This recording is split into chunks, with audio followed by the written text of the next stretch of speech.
आपका स्वागत करता हूं। आज हम बीएससी फर्स्ट ईयर की क्लासेस लेना शुरू करेंगे। आप लोगों को अच्छा लगे तो आप एक बार लाइक या कमेंट या शेयर जरूर कीजिएगा। पहले हम आज बात करते हैं कोटा यूनिवर्सिटी के सिलेबस की और उसके बाद हम कुछ टॉपिक लेते हैं। ठीक है, सबसे पहले हम बात करते हैं कोटा यूनिवर्सिटी के सिलेबस की। तो बीएससी फर्स्ट ईयर में आपके 3 पेपर होंगे। फर्स्ट पेपर, सेकंड पेपर और थर्ड पेपर। तीनों ही पेपरों का डिवाइडेशन मार्किंग जो है वो अलग अलग की गई है।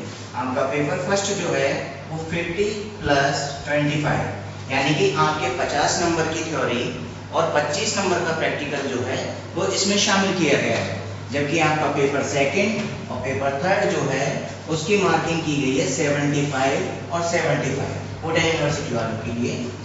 आपके तीनों पेपरों में ही यूनिट वाइज डिवाइडेशन का सिस्टम है, जिसमें आपके 5 यूनिट्स को शामिल किया गया है और इन्हीं डिवाइडेशनों में यूनिट्स को अलग अलग मार्किंग दी गई है। जैसे अब हम सबसे पहले बात करते हैं पेपर फर्स्ट की। तो पेपर फर्स्ट जो है हमारा, उसमें आपके 2 बुक्स को शामिल किया गया है। 2 बुक्स में से हमारे सबसे पहले बुक्स है, एक तो है संख्या पद्धति नंबर थ्योरी और दूसरी बुक जो है वो है हमारी अमूर्त बीजगणित, एब्स्ट्रैक्ट अलजेब्रा और नंबर थ्योरी। हमारे एग्जाम में कोटा यूनिवर्सिटी में जो पेपर होता है वो 3 सेक्शनों में डिवाइड होता है, सेक्शन ए, सेक्शन बी और सेक्शन सी में। सबसे पहले हम जब बात कर रहे हैं पेपर फर्स्ट की, तो इसमें सेक्शन ए जो है इसमें हमसे 10 क्वेश्चंस पूछे जाएंगे, जिसकी प्रत्येक की मार्किंग होगी हाफ, यानी प्रत्येक क्वेश्चन के लिए हमको आधा नंबर दिया जाएगा। तो इस तरीके से हमको सेक्शन ए में मिलेंगे 5 मार्क्स। इसी तरीके से सेक्शन बी की बात करें तो 5 यूनिटों में से इन दोनों बुक्स में से शामिल किए जाएंगे। हमारे प्रत्येक यूनिट से एक प्रश्न लिया जाएगा, यानी कि 5 प्रश्नों का समावेश किया जाएगा, जिसका प्रत्येक का मार्किंग होगा 5, यानी आपको सेक्शन बी में दिए जाएंगे 25 मार्क्स। इसके बाद हम बात करें सेक्शन सी की, तो सेक्शन सी में हमारे 4 क्वेश्चंस आपको दिए जाएंगे और इन 4 क्वेश्चनों में से आपको केवल 2 को अटेम्प्ट करना है। आप कोई से भी 2 अटेम्प्ट कर सकते हैं, जिनमें से प्रत्येक के लिए आपको दिया जाएगा 10 मार्क्स और इन 10 मार्क्स का टोटल मार्किंग होती है हमारी 20, यानी 20 मार्क्स, 25 मार्क्स और 5 मार्क्स, यानी आपकी 50 मार्क्स की थ्योरी जो है वो इसमें शामिल होती है। इसके साथ इसमें 25 मार्क्स का जो है प्रैक्टिकल भी इसी में शामिल किया गया है। अब सबसे पहले बात करते हैं कि इनका जो मैटर शामिल किया गया है वो हमारा किस किस यूनिट से हमको कितने कितने मार्किंग और क्या क्या यूनिट्स दी जाएगी। तो सबसे पहले हम बात करते हैं यूनिट फर्स्ट की। यूनिट फर्स्ट में हमारे एक तो संख्या पद्धति यानी कि नंबर थ्योरी, और इसके साथ में हमारी जो सेकंड बुक है एब्स्ट्रैक्ट अलजेब्रा, उसमें से ग्रुप को शामिल किया गया है। यानी हमारे यहाँ पर 2 एक्सरसाइज हैं और ये दोनों ही एक्सरसाइजों में से हमारे तीनों सेक्शनों में हमको क्वेश्चन मिलेगा। एक सेक्शन ए का, सेक्शन बी का और सेक्शन सी का, यानी ये हमारे लिए एक्सरसाइज हो जाती है इम्पोर्टेंट। अब बात करते हैं हम यूनिट सेकंड की, पेपर फर्स्ट में यूनिट सेकंड। इसमें हमारे एक तो है क्रमचय समुच्चय और एक है हमारे पास में उपसमूह। यहाँ से हमें सेक्शन सी के लिए क्वेश्चन मिले या ना मिले, पर सेक्शन ए और बी यहाँ से हमको दोनों ही क्वेश्चनों के लिए मार्किंग दी जाती है, यानी ये लगभग हमारे 6 मार्क्स हमको यहाँ से दिलवाएगी। अब बात करते हैं यूनिट थर्ड की। यूनिट थर्ड में हमारे प्रसामान्य उपसमूह, परम्यूटेशन ग्रुप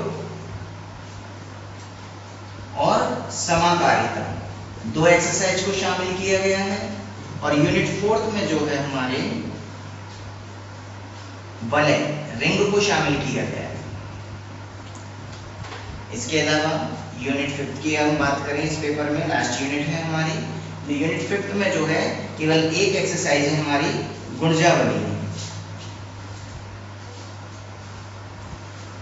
जो कि इसको बोलते हैं हम इडियम्स। ये हमारे पेपर फर्स्ट की बात है। अब हम बात करते हैं हमारे पेपर सेकंड की। पेपर सेकंड जो है उस पेपर का नाम है हमारे कैलकुलस, यानी कि कलर। इस पेपर में भी हमारी दो बुक्स को शामिल किया गया है। नंबर फर्स्ट डिफरेंशिएशन कैलकुलस और नंबर सेकंड इंटीग्रल कैलकुलस, यानी कि अवकलन गणित और समाकलन गणित। इसकी यूनिट्स की बात करें तो हमारे 3 यूनिट्स तो हमारी डिफरेंशियल इक्वेशन यानी कि अवकलन गणित में से ली गई है, और 2 यूनिट की अगर हम बात करें तो ये हमारे इंटीग्रेशन कैलकुलस यानी कि समाकलन गणित में ली गई है। तो अब हम इनके यूनिट्स के बारे में देखें तो सबसे पहले हमारी यूनिट फर्स्ट जो कैलकुलस में हमको दी गई है उसमें हमारे 2 एक्सरसाइजों को शामिल किया गया है। एक तो पैडल इक्वेशन और दूसरी हमारी कर्वेचर यानी कि पदिक समीकरण, प्लस दूसरी हमारी शामिल की गई है इसमें वक्रता। यूनिट सेकंड की अगर हम बात करें इसमें तो यूनिट सेकंड में हमारे यहाँ पर फिर 2 एक्सरसाइजों को शामिल किया गया है, जिनमें से एक तो है हमारी आंशिक अवकलन और दूसरी है हमारी जैकोबियन यानी पार्शियल डिफरेंशिएशन और जैकोबियन। यूनिट थर्ड की अगर हम बात करें तो ये भी हमारे डिफरेंशिएशन में से ही है और जिसका नाम है हमारे अनंत स्पर्शी, और इसके साथ एक एक्सरसाइज को और शामिल किया गया है, वो है हमारी एनवलप। इन तीनों ही अगर यूनिट्स की अगर हम बात करें तो इन तीनों ही यूनिट में से हमको 2 यूनिट्स में से 2 मेजर क्वेश्चन तो श्योरली मिलने ही मिलने हैं। इसके अलावा सेक्शन ए, बी ये तो इनमें आएगा। अब हम बात करते हैं यूनिट फोर्थ की। यूनिट फोर्थ की अगर हम बात करें तो यूनिट फोर्थ जो है इसमें हमारे इंटीग्रल कैलकुलस को शामिल किया गया है, जिसमें से हमारे फोर्थ यूनिट में शामिल किया गया है एरिया को, क्षेत्रफल। और फिफ्थ यूनिट में जो है हमको शामिल किया गया है double integration, triple integration plus beta gamma function. और इनकी भी अगर 2 यूनिट्स की बात की जाए तो एक मेजर क्वेश्चन तो हमें यहाँ से भी 5th यूनिट में से मिलेगा। इसके अलावा मैंने आपको बता ही दिया है सेक्शन ए, बी, सी तीनों का यहाँ पर वही डिवाइडेशन है, लेकिन यहाँ पर मार्किंग जो है वो फर्स्ट पेपर की तरह ना होकर अलग हो जाएगी। यानी हमारा सेक्शन ए, सेक्शन बी और सेक्शन सी जो है, इसमें सेक्शन ए जो है इसमें से 10 क्वेश्चन जो हैं इनकी मार्किंग होगी प्रत्येक क्वेश्चन के लिए 1 मार्क्स, यानी कि हमको यहाँ से मिलेंगे टोटल 10 मार्क्स। सेक्शन बी में प्रत्येक यूनिट में से आपको 1 क्वेश्चन करना है, यानी प्रत्येक यूनिट से 2 प्रश्न आएंगे, हमें लेना केवल 1 है। आप कोई सा भी अटेम्प्ट कर सकते हो, लेकिन अगर आप दोनों अटेम्प्ट करते हो तो आपको कोई मार्किंग नहीं मिलेगी। आपको एक चूज करना है, वो आप कोई सा भी कर सकते हैं जो आपको ठीक लगे। सेक्शन बी की अगर अपन बात करें तो सेक्शन बी में से हमको 5 क्वेश्चन अटेम्प्ट करने हैं, जिनमें से प्रत्येक की मार्किंग होगी हमारी 60, यानी हमको टोटल यहाँ से मिलेंगे 35 मार्क्स। इसके अलावा हम अगर सेक्शन सी की बात करें तो सेक्शन सी में वही हमारे 4 प्रश्न शामिल होंगे, जिनमें से हमको केवल 2 को अटेम्प्ट करना है, और इन 2 में से कोई भी आप अटेम्प्ट कर सकते हो, और प्रत्येक के लिए आपको मार्किंग मिलेगी 15 मार्क्स यानी 30 मार्क्स। यानी आप अगर इसका सेक्शन सी भी तैयार करते हो तो आप अकेले के दम पर पास हो सकते हो इसमें। अब बात करते हैं हम सेक्शन पेपर थर्ड की।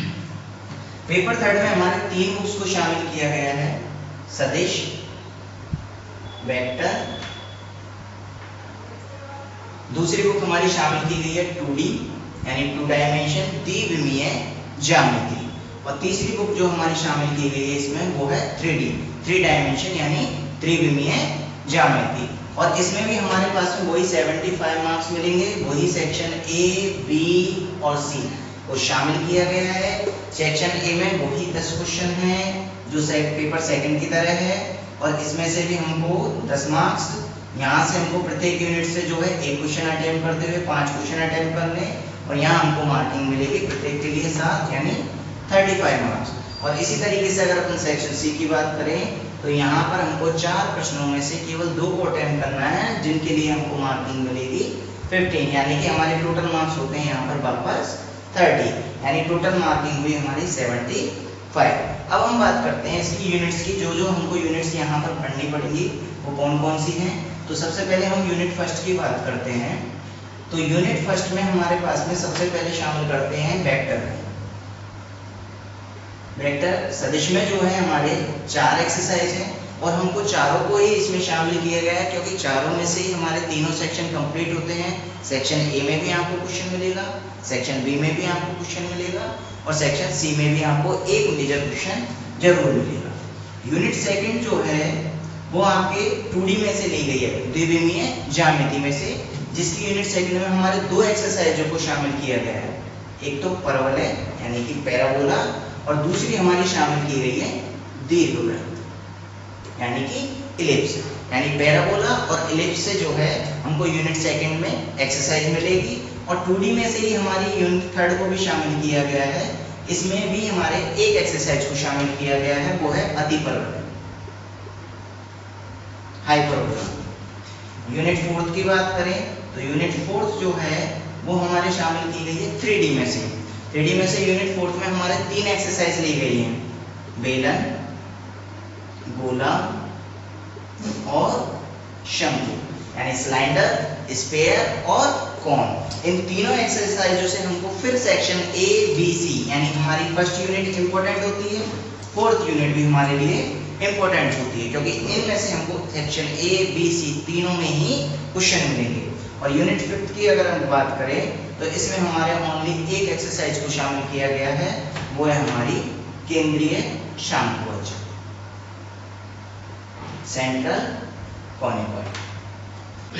चलिए आज हम अब सबसे पहले बात करते हैं, एक टॉपिक लेते हैं हम छोटा सा, बड़ा इंटरेस्टिंग सा टॉपिक है हमारा, छोटा है पर ये एक तरीके से ब्रह्मास्त्र है हमारे लिए। ये आपको एक क्वेश्चन निश्चित रूप से मेजर क्वेश्चन जो है वो उनको जरूर देगा।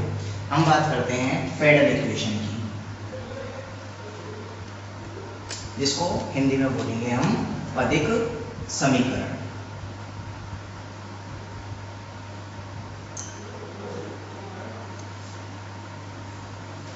देखो सबसे पहले मेन बात तो ये है कि जिस टॉपिक को हम पढ़ रहे हैं, जिस टॉपिक के हम बारे में हम जानना चाहते हैं, भाई जिसके बारे में हम जान रहे हैं और उसके बारे में हमको नहीं पता, तो इसका मतलब कि हम जिस चीज़ को पढ़ रहे हैं हम उसका रट्टा लगा रहे हैं। रट्टा लगाने से हमको ना तो पढ़ाई में कुछ प्रॉफिट मिलने वाला है और ना ही हमारा आगे का ज्ञान बड़े होने वाला है। तो हम सबसे पहले सीधी सी बात करें कि भाई ये जो दे रखा है ये पदिक समीकरण, ये पेडल इक्वेशन है क्या। तो पेडल इक्वेशन के लिए भाई मैं सीधी सी भाषा में अगर रटा रटाया बोल दूं कि भैया पी और आर के मध्य में एक इक्वेशन ऐसी बनाओ जो इनके बीच में रिलेशन बना दे, तो ये पेडल इक्वेशन होती है। लेकिन ये है क्या, कहाँ से आई पेडल इक्वेशन? तो इसके लिए चलिए हम चलते हैं आपके छोटे से बचपन वाली क्लासों में, जूनियर सीनियर में, और वहाँ से हम एक छोटी सी बात करते हैं। आप सभी जानते होंगे कि अगर हम किसी प्लेन पे अगर ये इतना सा पॉइंट लगा देते हैं, एक बिंदु लगा देते हैं, तो इसको क्या बोलेंगे हम?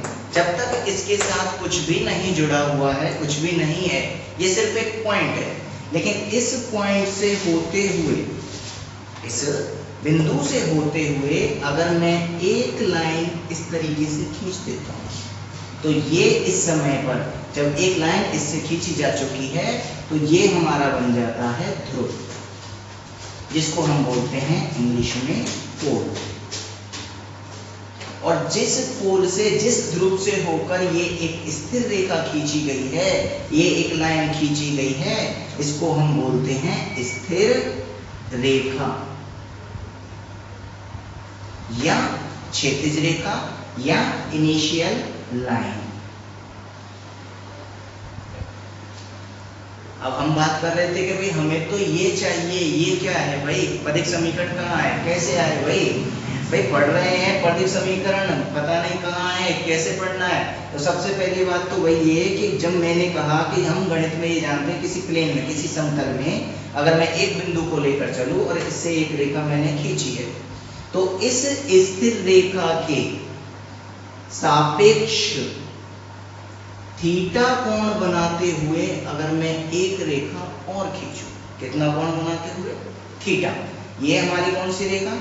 स्थिर रेखा। स्थिर रेखा के सापेक्ष एक रेखा कितना कोण बनाते हुए?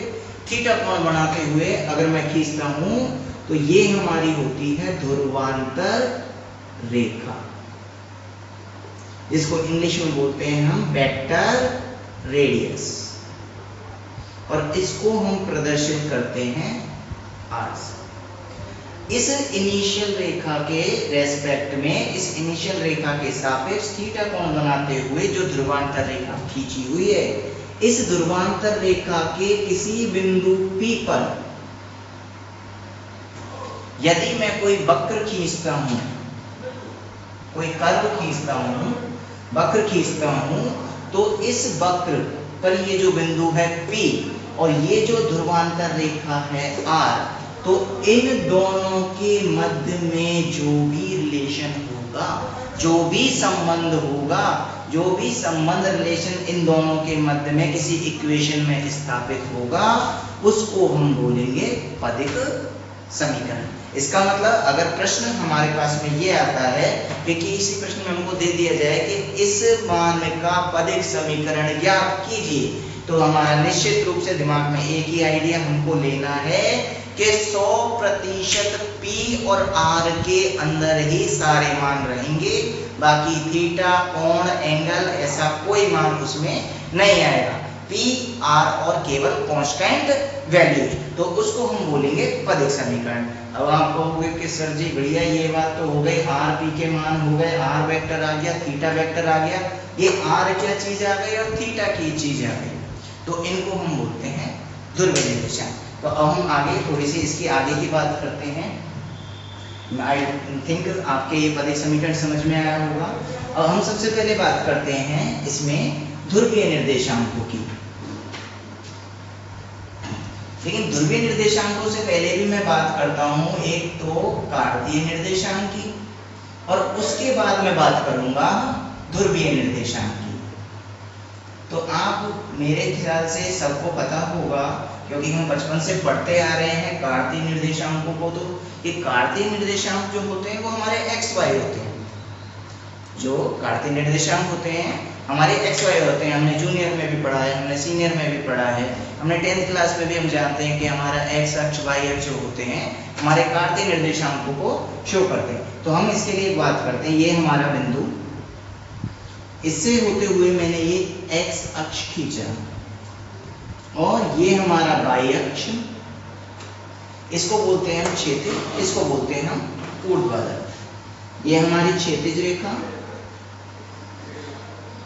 और ये हमारी ऊर्ध्वाधर रेखा,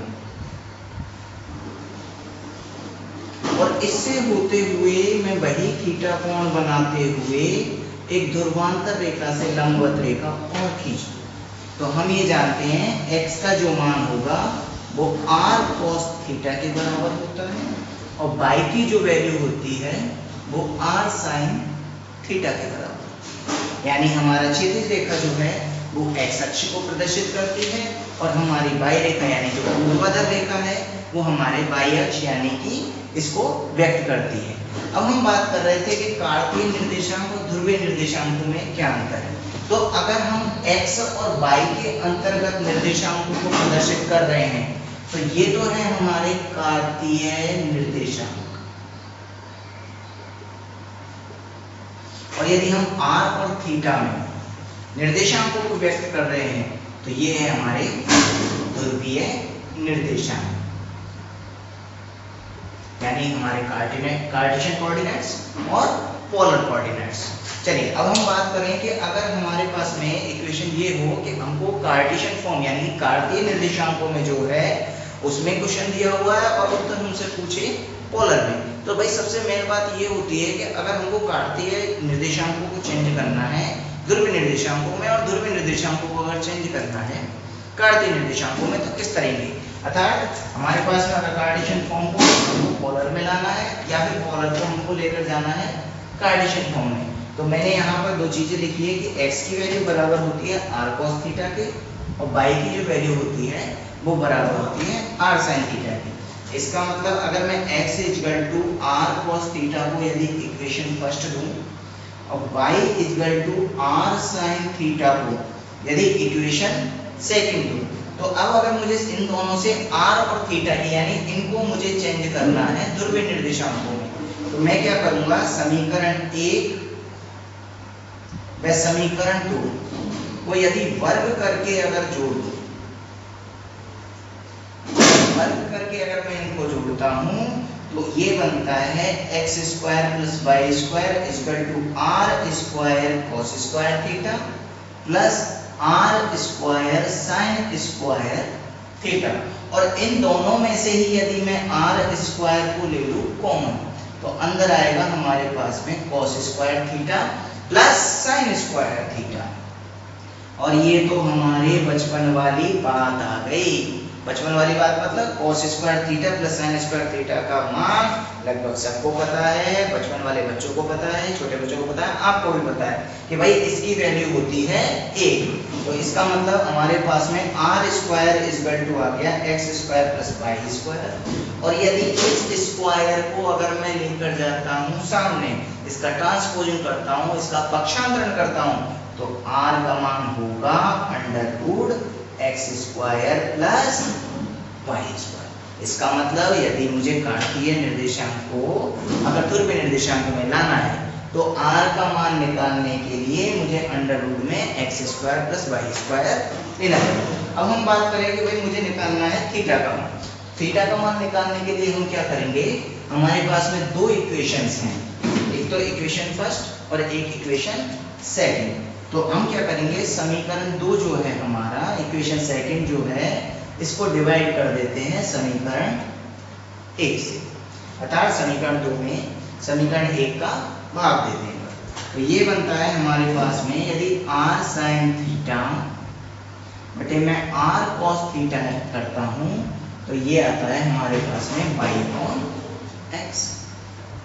r से यदि r को अगर कैंसिल कर दिया जाए तो साइन थीटा बटे कॉस थीटा ये हमारा फॉर्मूला है ट्रिग्नोमेट्री का, जिसका मतलब होता है हमारा tan थीटा। इसका अर्थ tan थीटा इक्वल टू मैं लेकर चल सकता हूँ y/x और मुझे वैल्यू चाहिए केवल थीटा की, तो थीटा इक्वल टू आता है tan इनवर्स y/x। इसका मतलब हमारे पास में दो मान आपको यहाँ पर प्राप्त होते हैं। एक तो मान हो गया हमारे पास में r का under root X square plus Y square और थीटा का मान प्राप्त होता है हमारे पास में tan इनवर्स y/x। इसका मतलब अगर मुझे कार्तीय निर्देशांकों को ध्रुवीय में चेंज करना है और r थीटा का मान निकालना है तो मैं इनको लगा सकता हूँ, और अगर मुझे ध्रुवीय निर्देशांकों को परिवर्तित करना है कार्तीय में तो मैं r और थीटा के मान लेकर x y के मान निकाल सकता हूँ। तो ये तो बात थी हमारी ध्रुवीय निर्देशांकों की।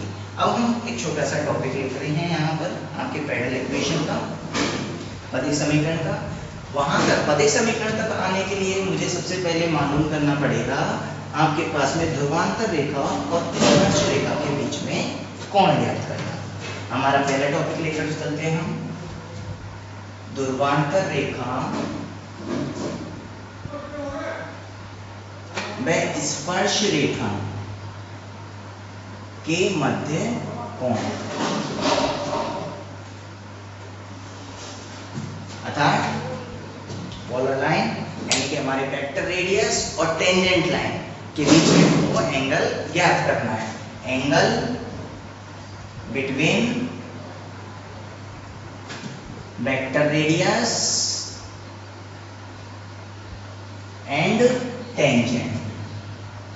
और सबसे पहले तो हम ये बात करें कि भाई ये जो एंगल होगा ध्रुवांतर रेखा व स्पर्श रेखा का वो कहाँ स्थित होगा। तो अभी अभी हम जस्ट वापस वहीं उसी जगह पर आते हैं। हमने एक पॉइंट लिया था जिसको हमने बोला था पोल, ध्रुव, और इस ध्रुव से होते हुए हमने एक लाइन खींची थी, ये हमारी इनिशियल लाइन, स्थिर रेखा, और इस इनिशियल लाइन से थीटा एंगल लेते हुए, थीटा कोण बनाते हुए हमने एक लाइन खींची थी जो कि हमारी वेक्टर रेडियस, ध्रुवांतर रेखा। और इस ध्रुवांतर रेखा पर हमारा एक कर्व बना हुआ था, एक वक्र बना था जो कि बिंदु P पर था। इस बिंदु P से इस वक्र पर यदि एक स्पर्श रेखा खींची जाए, एक स्पर्श रेखा खींची जाए, तो इस ध्रुवांतर रेखा और इस स्पर्श रेखा के मध्य में जो कोण होगा फाई, उसे हम कहेंगे एंगल बिटवीन ध्रुवांतर रेखा एवं टेंजेंट लाइन, यानी ध्रुवांतर रेखा व स्पर्श रेखा के मध्य कोण फाई। और इसका मान निकालने के लिए हमारे पास में एक फॉर्मूला है, वो है tan phi equal to r d theta upon d। इसको हम एक क्वेश्चन से समझते हैं। एक क्वेश्चन है हमारे पास में, जैसे हम अगर कहें कि r बराबर a1 माइनस कॉस थीटा, ये हमारे पास में दिया हुआ है, ये वक्र है कोई, कि वक्र r बराबर a1 माइनस कॉस थीटा के का ध्रुवांतर रेखा व स्पर्श रेखा के मध्य कोण ज्ञात करो। मध्य कोण ज्ञात करो। तो वही सबसे पहले तो हम बात ये करते हैं कि r बराबर a1 माइनस कॉस थीटा, ये हमको दिया हुआ है, एक वक्र दिया हुआ। तो जैसे ही हमसे बोला गया कि ध्रुवांतर रेखा व स्पर्श रेखा के मध्य कोण ज्ञात करो, सीधे हमारे दिमाग में ये लाइन आती है ध्रुवांतर रेखा, ये हमारी स्पर्श रेखा और इनके मध्य में कोण फाई। और इसको मान निकालने के लिए हमारे पास में सूत्र है tan phi equal to r d theta upon dr। तो ये सूत्र सबसे पहले यहाँ लिखेंगे, क्योंकि एग्जाम में सवाल को हल सभी करते हैं, सही भी करते हैं, लेकिन मार्किंग सबकी अलग अलग होती है। उसका मोस्टली कारण कि हम या तो सूत्र लिखना भूल जाते हैं, या सूत्र को शो करना भूल जाते हैं, या जो लैंग्वेज होती है वो हम लैंग्वेज लिखना ही भूल जाते हैं। तो सबसे पहले आप इसमें जब भी इसको सॉल्व करोगे तो इसमें सबसे पहले आप लिखोगे ध्रुवांतर रेखा व स्पर्श रेखा के मध्य कोण का सूत्र। तो ध्रुवांतर रेखा व स्पर्श रेखा के मध्य कोण का सूत्र है हमारे पास में tan phi equal to r d theta upon dr। और उसको आप बंद करोगे ब्रैकेट में, ताकि आपको एग्जामिनर जो है बिल्कुल शो करे कि नहीं भाई ये इस बच्चे ने सूत्र लिखा है, और इसके आपको अलग से मार्किंग दी जाएगी, जो मोस्टली हम भूल जाते हैं और फिर ये सोचते हैं कि हमारे नंबर जो है वो काट लिए गए हैं। तो अब सबसे पहले हम बात कर रहे थे कि हमारा सूत्र है tan फाई बराबर r d theta upon dr, और ये कर्व जो है, जो वक्र हमको यहाँ दिया गया है, वो दिया हुआ है r equal to a1 minus cos theta. तो इसको सोल्व करने के लिए हम सबसे पहले एक काम करते हैं कि भाई मुझे यहाँ पर फॉर्मूले के अंतर्गत एक चीज दिख रही है कि मेरे पास में tan फाई बराबर r d theta upon dr है, और जो मेरी इक्वेशन है r equal to a1 minus cos theta, जिसे मैं इक्वेशन फर्स्ट दे रहा हूँ, समीकरण फर्स्ट दे रहा हूँ, उसमें r equal to a1 minus cos theta में से मुझे r का मान तो दिख रहा है, लेकिन मेरे पास फिलहाल d थीटा अपॉन dr की वैल्यू नहीं है।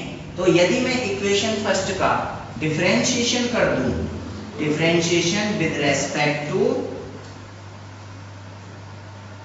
थीटा, यानी थीटा के सापेक्ष यदि मैं इसका अवकलन करता हूं, तो थीटा के सापेक्ष अवकलन, तो थीटा के सापेक्ष अवकलन यदि मैं r का थीटा के सापेक्ष अवकलन करता हूं, तो ये तो होता है dr अपॉन d थीटा। अब हम बात करते हैं इसकी a1 माइनस कॉस थीटा की। तो हम ये जानते हैं कि a जो है वो हमारे पास में कांस्टेंट वैल्यू है, लेकिन ये इसके साथ में, तो हम एक काम करते हैं, पहले इसको जो है a1 minus a cos theta है, और कांस्टेंट वैल्यू का जो हमारे पास में डिफरेंशिएशन होगा थीटा का, वो होगा 0। तो यहाँ a की जो डिफरेंशिएशन है, a का जो अवकलन है, वो तो हो गया हमारे पास में 0। लेकिन अगर हम a माइनस के a cos थीटा यानी कि dy अपॉन d थीटा का, यदि माइनस के a cos थीटा का डिफरेंशिएशन करते हैं थीटा की रेस्पेक्ट में, तो आपके माइनस का a, ये तो कांस्टेंट वैल्यू है, अचर वैल्यू है, तो माइनस का a तो यों की यों, लेकिन हम ये जानते हैं cos थीटा का डिफरेंशिएशन जो होता है dy बाई थीटा, थीटा की रेस्पेक्ट में, वो होता है माइनस के साइन थीटा। और ये अंदर वाला माइनस और बाहर वाला माइनस, ये दोनों ही मिलके हो जाते हैं हमारे प्लस। तो हमारे पास में डिफरेंशिएशन होता है a साइन थीटा, यानी अब हमारे पास में dr अपॉन d थीटा की वैल्यू तो आ गई है, लेकिन अगर हम फॉर्मूले को गौर से देखें तो यहाँ जो वैल्यू है वो are D theta upon D are की है, जबकि हमारी जो वैल्यू आई है इक्वेशन सेकंड जो हमारी आई है वो D R upon D theta की है। लेकिन अगर हम इस वैल्यू को उल्टा कर दें, रेसिप्रोकल कर दें, उल्टा कर दें, तो हमारे पास में ये value D theta upon D are हो जाती है। तो D theta upon D are की अगर अपन यहाँ पर बात करें तो ये इक्वेशन हो जाती है 1 अपॉन ए साइन थीटा। और इस वैल्यू को अगर हम फॉर्मूले में रखते हैं, फॉर्मूले में अगर हम रखें तो हमारा फॉर्मूला था tan phi equal to R D theta upon D R, और इक्वेशन थर्ड से यदि मैं वैल्यू को यहाँ पर रखूं तो tan फाई आर की जो वैल्यू है वो है मेरे पास में a1 माइनस कॉस थीटा, और ये वैल्यू हो जाती है D theta upon D are की a साइन थीटा। और इस इक्वेशन से अगर अपन मान को ज्ञात करें तो a से a को कैंसिल करते हैं तो हमारे पास में इक्वेशन बचती है tan phi equal to 1 minus cos theta upon sine theta. लेकिन हम ये भी जानते हैं कॉस की एक से होती है भैया जाती दुश्मनी, यानी कि अगर एक के साथ में कॉस हमें अगर कहीं दिख रहा है तो उस एक को हमको काटना ही पड़ेगा। तो अगर हम बात करें यहाँ से एक को हटाने के लिए तो हमारे पास में कॉस के दो फॉर्मूले हैं। तो tan फाई में अगर इस वैल्यू को मैं हटाऊं तो 1 minus 1 plus 2 sign square theta by 2 मैं इसमें लगा सकता हूँ, क्योंकि cos थीटा इक्वल टू हमारे होता है formula 1 minus 2 sign square theta by 2। लेकिन बाहर माइनस चिन्ह लगा हुआ है तो ये जो 1 है पॉजिटिव वो नेगेटिव हो जाएगा, और ये जो नेगेटिव मान है वो पॉजिटिव हो जाएगा। इसी तरीके से लेकिन अगर हम बात करें साइन थीटा की तो भाई ऊपर तो जो मान है वो बाई 2 थीटा बाई 2 में हो गया है, लेकिन नीचे वाला थीटा ही है। तो इसके लिए भी हमको इस साइन थीटा की वैल्यू को चेंज करना पड़ेगा, क्योंकि अगर ऊपर थीटा बाई 2 है तो नीचे भी थीटा बाई 2 ही होना चाहिए। तो इसके लिए मैं 2 sine theta by 2 cos theta by 2 form इसमें अप्लाई करता हूँ। तो ये 2 sine theta by 2 cos theta by 2 यहाँ पर शामिल होता है। अगर इसे एक से बात करें तो यहाँ 1 से 1 कैंसिल। लेकिन मैं आप लोगों को यहाँ बता दूं बेटा कि अगर आप कभी भी यहाँ से 1 को कैंसिल कर रहे हो तो ये हमारी सबसे बड़ी गलती होती है कि हम यहीं पर 2 से इस 2 को भी काट देते हैं और इस साइन से इस साइन को भी काट देते हैं। और अगर ये काम आप एग्जाम में करते आ रहे हो तो आज के बाद करना बिल्कुल बंद कर देना, क्योंकि अगर आप इस तरीके से काटते हो तो ये बिल्कुल गलत है। इसके लिए आप एक स्टेप अलग से अप्लाई कीजिए और आपके tan फाई की जो वैल्यू है वो होगी 2 sign square theta by 2 upon 2 sine theta by 2 cos theta by 2। और अब जाके आप इसको कैंसिल कर सकते हैं, 2 से 2 को कैंसिल किया जाएगा और साइन से साइन को कैंसिल किया जाएगा। तो यहाँ हमारी वैल्यू आती है tan थीटा बाई 2। और अगर हम इसमें से इसका एलिमिनेशन कर दें, विलोप कर दें tan को tan से, तो हमारे पास में फाई की वैल्यू रह जाती है थीटा बाई 2, जो कि हमारे पास में आपकी ध्रुवांतर रेखा की वेक्टर रेडियस और इसके स्पर्श रेखा के मध्य में कोण हमको प्राप्त। तो आज हमने सीखा भाई कि ध्रुवांतर रेखा व स्पर्श रेखा के मध्य कोण कैसे ज्ञात करते हैं। इसको संक्षिप्त में अगर बात करें तो मैं आपको बता ही चुका हूँ, ये हमारी स्थिर रेखा के रेस्पेक्ट में हमने खींचा यहाँ पर थीटा एंगल लेते हुए वेक्टर रेडियस, और वेक्टर रेडियस पर जहाँ कर्व बन रहा है उसको स्पर्श करते हुए जो टेंजेंट खींची गई है, इन दोनों के मध्य का जो एंगल था वो था हमारा फाई। और उसके लिए हमने आपको फॉर्मूला बताया था tan phi equal to R D theta upon D R, और उससे रिलेटेड हमने यहाँ पर एग्जांपल्स लिए हैं।